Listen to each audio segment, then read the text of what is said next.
Welcome to Business Smarts Radio with Tom and Dr. Dave, the clean approach to building your successful business. Now, let's introduce Tom Borg and Dr. Dave Miles. Business Smarts Radio with Tom and Dr. Dave, where we bring you the clean approach to building your successful business. And when I mean clean, I am not talking about spigot and span and dust mops. Our podcast is all about the acronym CLEAN. We're all about communication, leadership, engagement. And no drama. And no drama, absolutely. So in today's episode, we're going to talk a little bit about stress. Ooh, one of everybody's favorite subjects, huh? But something we've all been experiencing the last couple of months. And it's a little program that we're called, what, Me Worry? How to Successfully Handle Stress. Now, one of the things that we've all been dealing with in the last couple of months is this sense of uncertainty and the sense of just, we've never been in this particular spot before. We've dealt with crisis, we've dealt with stress, we've dealt with change, but nothing exactly like this before. And so one of the things that we wanted to do is give you a few hints, tips, and suggestions on some things that you could do to successfully handle stress, especially on a personal level. So one of the things that I wanted to ask everybody today is something that Tom and I were talking about before we started recording, just something to think about, a rhetorical question. What are your personal signs that you know when you're experiencing stress? What are the things that come up? And Tom, give us some examples of what we were talking about. Well, typically, Dave, when we do our workshops and we ask our audience this question, we'll get responses like, well, I get a headache. Or someone else might say, well, my stomach gets upset. Or someone else might say, I just can't sleep at night. Or someone else might say, well, I get very short with my spouse or significant other or my children. So there's a lot of ways that we are actually telling people or telling ourselves that, hey, we're under stress. And that's one way that we can reflect it, or we can actually be aware of it, is by looking for these signs and knowing, I think I'm getting too close to the point where I'm going to have to take a time out and let some of this stress just go away. So a lot of this is just really getting to the point where you identify the triggers. That's right. Are there, because I think that's probably that self-awareness feature where we don't understand, where we don't pick up the triggers are a big deal. That's right. Well, Dave, and I think it's so time that we talk about this, because let's face it, we are under stress. Everyone's under stress right now. We're going through some changes. We're going through some experiences that we've never experienced before, not in this way, as you had mentioned a moment ago. So let's face it, let's take a look at some tools that can help us identify and deal with this stress. Sure. What do you have? Well, I'm going to look at my worksheet here. So one of the first things we got to think about when we're looking at stress is that there are 4 things that can cause us to experience mental stress. So one could be we just feel threatened. Are we feeling threatened today? You bet. You can't not turn on the news or look on your iPad for the latest and greatest things that are going to make you feel threatened. How about this? You experience change. Are we experiencing change right now? Oh my gosh. They got all kinds of different rules for going back to work, just dealing with what's happening up to this point. We've got a lot of change going on here. Another one is we lose our sense of control. And yes, in some ways, if you run a business, you have lost some of that control that you had in the past to run your business the way you want to, or just right now getting it ready to reopen. Absolutely. And finally, your expectations are not met. I don't know about you, but I know that a lot of my clients, they're not meeting their financial expectations for this year as of May 21st. They had other plans when the year started, but quite frankly, things have taken into a different direction. So for the most part, there's a lot of that going on. No, I would definitely agree. I mean, that's one of the things where when you really look at it, I mean, think about when the new year came and everybody had their year-long projections. And then one of the worst problems that we had was the fact that we had a red-hot economy. And I mean, it's 3.2, 3.5% unemployment, which is, if they look at 4% unemployment being, quote, full employment, I mean, people were struggling to, hey, we can't find people for jobs. And I know in our local area, it was like 2.7, 2.8% unemployment. It was unreal, which, I mean, has its great points and its down points. I mean, it's there's good and bad with all of it, but I think it's just not the same as what we were expecting at the very beginning of the year. And look at what unemployment is today. I just read a figure in the paper yesterday, in a local business paper, 22% here, 22% here in Michigan. Yeah, and a lot of that is, I have a friend of mine who owns her own hairstyling business. Well, same thing. It's not because of the economy. It's not because there's natural economic downturns like in 2008, 2009 that were causing businesses to close because of the pandemic. It's almost an artificial unemployment number, which the good part about that is once we start back to reopening, there is the opportunity, because it's not because of natural economic conditions, for some of that to come back as soon as the restrictions are lifted. And I know in my state here in Virginia, we were allowed to start phasing back in, and I was able to same thing, go get a haircut, and just simple things like that I think are going to end up relieving that. So there's a lot of good to be looked at in the future, and I'm excited about what the future is bringing, but giving people some hints and tips on how to deal with the stress right now, especially at the end of this, when everybody's been cooped up for so long, it really does become, the stress gets to a boiling point. So I know you mentioned about 3 basic responses to mental and physical stress. What do you have for that? Yeah, the 3 basic responses are, first, we can resist what's happening. In other words, some people can say, they'll just deny it, resist. A second response is avoid. Just, don't talk about it, don't think about it, and think it's going to go away. Okay. And then the third, which is probably the most recommended, that is to confront and adapt. Confront it and adapt. Okay, this is what the problem is. What do we need to work through this thing? So that would be a healthy way to handle the stress. Gotcha. So, I know it. What's that? Dave. Go ahead. I was going to say, I know the 3 areas that most people seem to experience stress in. Obviously, it's the 3 big ones. Work and home, and then, money is one of the biggest financial stressors, or just the biggest stressor in general. A lot of times for most people is money, and especially when your hours are cut, or you have not able to go back to work because you've been furloughed or reduced hours. That money's a big one right now for a lot of people. You bet it is. You bet it is.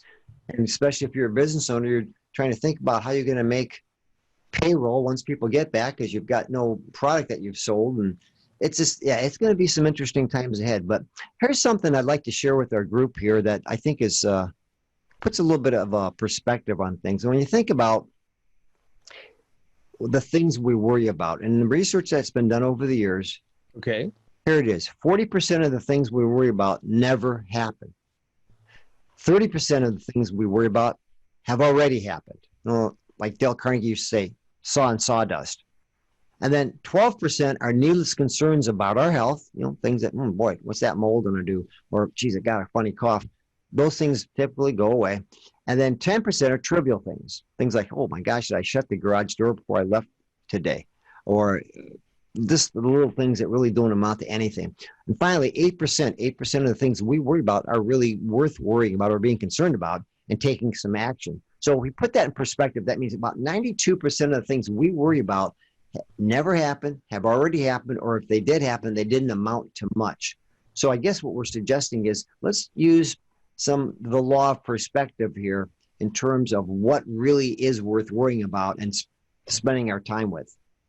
Well, if you could take 92% of the worry and get rid of it and only worry about 8% of what we typically worry about, that's a pretty big, significant percentage. And like I said, if you really look at it in that kind of perspective, it does make a big deal. So, but yeah, there was a couple other tips that you had that you were looking to share today. So here's one of the simplest things we can do, Dave, is if our listeners would just take a sheet of paper out and answer these 4 questions with whatever problem they're facing. And I don't care if it's COVID-19 or if it's cash flow or it's a health issue or anything.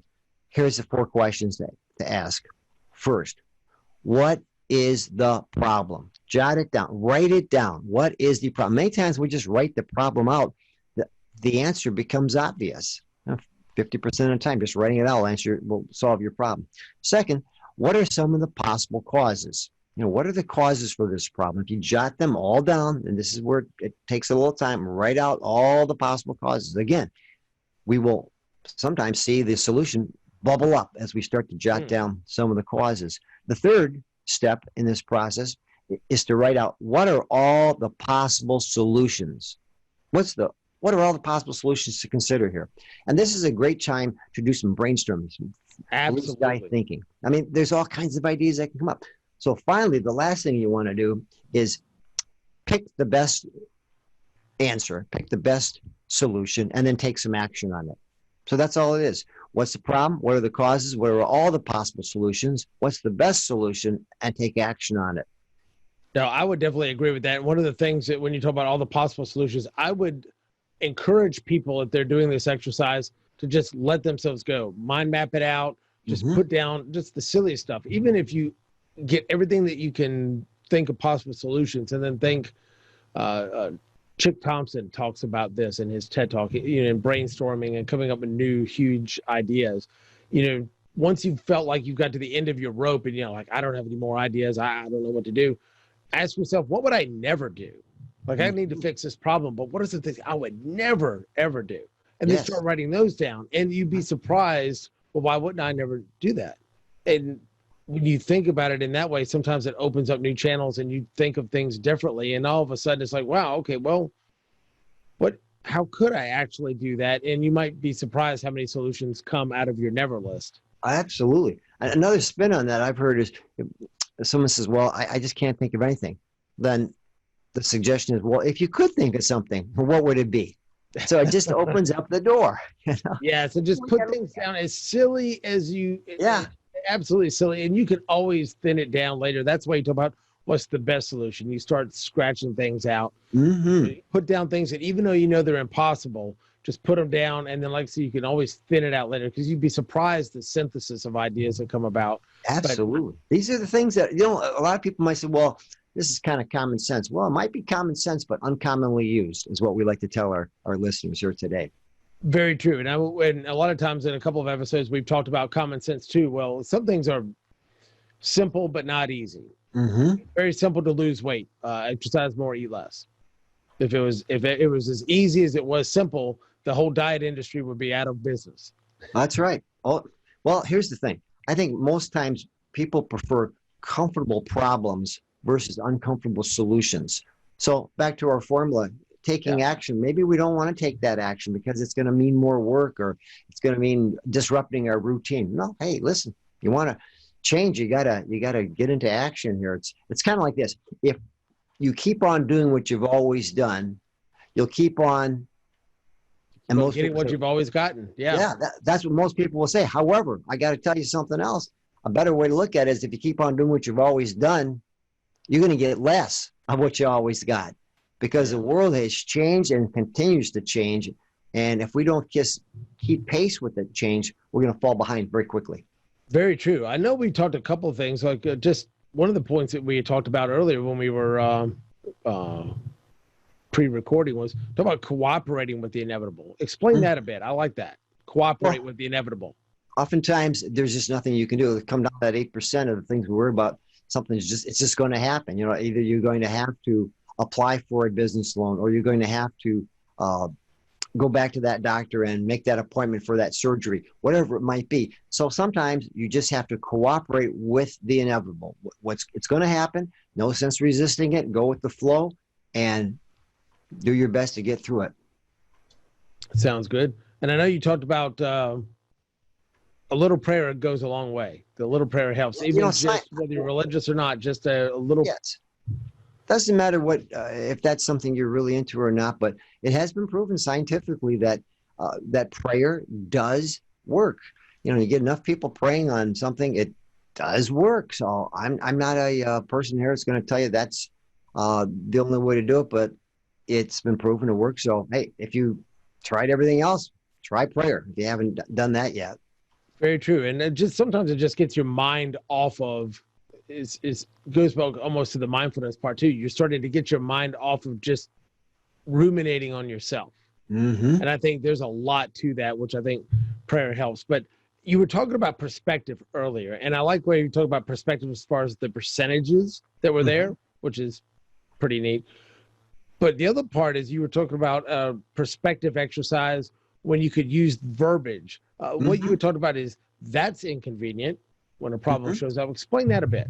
I remember years ago, Larry Wilson great trainer and sales trainer. He talked about this story about the words you use. And quite frankly, if someone says to you, asks you how things going, and you say, "Oh, terrible," well, guess what? That's pretty much going to limit your solutions. But if something happens to you and someone says, "Well, how do you feel about that?" and you come back with a response, "Well, that's inconvenient," it puts a whole different spin. This means it's temporary. It's something you can deal with. It's inconvenient. It's not the end of the world. And I think that's a great way to look at our challenges. Hey, everyone's got problems. As a matter of fact, most people will not trade you their problems for your problems because they like their problems. And your problems sound really crazy. So what we're saying is you look at things from a perspective, hey, okay, it's temporary. It's inconvenient. It's not going to kill me, but it is inconvenient. You'll figure out a way around it. And that's a great way of keeping your mind positive in the face of stress and uncertainty. And I think some of that comes back to, like you said, perspective is accepting reality. Some things that you just cannot change. Mm-hmm. And then there's some things that, all right, I just have to live with this for the time being. It's just a season. Okay. Mm-hmm. This is happening just for a short season or a long season, but it's just where we're at right now. And what changes do you have to make in your character and your skill set and your education and whatever to become the person you need to be during that season? So when you come out of the other end, you're much better positioned for whatever opportunity lies on the other end of that stress and that crisis. That's it. I was just thinking about this morning before we met, and that is everybody's got stress and challenges as they go throughout life. That's just the way it is designed. It makes us a better person if we deal with it properly. So the key is, is to just, J. Paul Getty said it this way: don't be surprised by trouble. Great quote. Don't be surprised by trouble. If we really believe that and follow that practice, well, then when things go wrong, we'll go, oh, that's not surprising. And then you start to look for ways around it. Hey, been there, done that. These things will happen once again. I'll be prepared. But you know what? Don't be surprised by trouble, because guess what? It's going to be following everyone for as long as we walk the earth. Very true. Very true. Well, we mentioned in a previous podcast, and I wanted to make sure that we covered it again today. Koppmeyer had 4 A's to dealing with stress. I thought they were really good, and I wanted to cover those real quick. The 4 A's that he had for dealing with stress is: 1, admit. Mm-hmm. If there's a problem, if there's an issue, if there's a concern, just admit, yeah, this is the problem. I'm stuck at home, or I'm unemployed, or there's an issue or a problem. Just admit the problem. Yes. The second one is kind of accept it. At some point, if there's things that are out of your control, just accept what's going on. This is a bad situation. I don't like it, but you know what? Right now, there's nothing I can do about it. And just that bit of acceptance, because then it takes the feeling that I have to fight it and resist it all the time. That's right. It's almost like the jujitsu principle. A smaller force can beat a bigger force by just kind of using that force against it. Just kind of, instead of resisting it, kind of going with it and then using that to your advantage. The third A was adapt. It was basically get a plan. That's right. Put something together where you can get a plan and figure out how we can go from here. And then the last part is put it into action. Do something. So it's admit, accept, adapt, and action. Mm-hmm. Great way of looking at dealing with the challenges and stress that we have. We walk through those 4 steps, we're definitely going to be in a better place on the end of that mind process that we're following. Absolutely. And so in conclusion, there's a couple of things that you had talked about, just the old adage about, if life hands you a lemon, make lemonade. Hey, a lot of people get lemons out there right now, but if we can make some lemonade out of it, as a lot of companies are doing right now, some companies are really positioning themselves in a good way and taking advantage of this time and positioning their companies for growth on the end of this experience. So, hey, life hands you a lemon, make some lemonade out of it. Well, in 2008, 2009, there was a whole lot of companies, Instagram, Uber, Airbnb. There's a lot of companies that made a whole ton of lemonade. Oh, yeah. On that. But like I said, bad times, they come up with new opportunities. And then the last thing in conclusion that I wanted to leave our listeners with as we close the podcast is you talked about each night review your what list? Thank goodness list. And if you don't have one, write one up. And each night before you go to bed, read it over. If you can add something else to that list, add something else. But just by reviewing that list on a nightly basis, it just reminds you, you know what, there's a lot of good things going on in your life.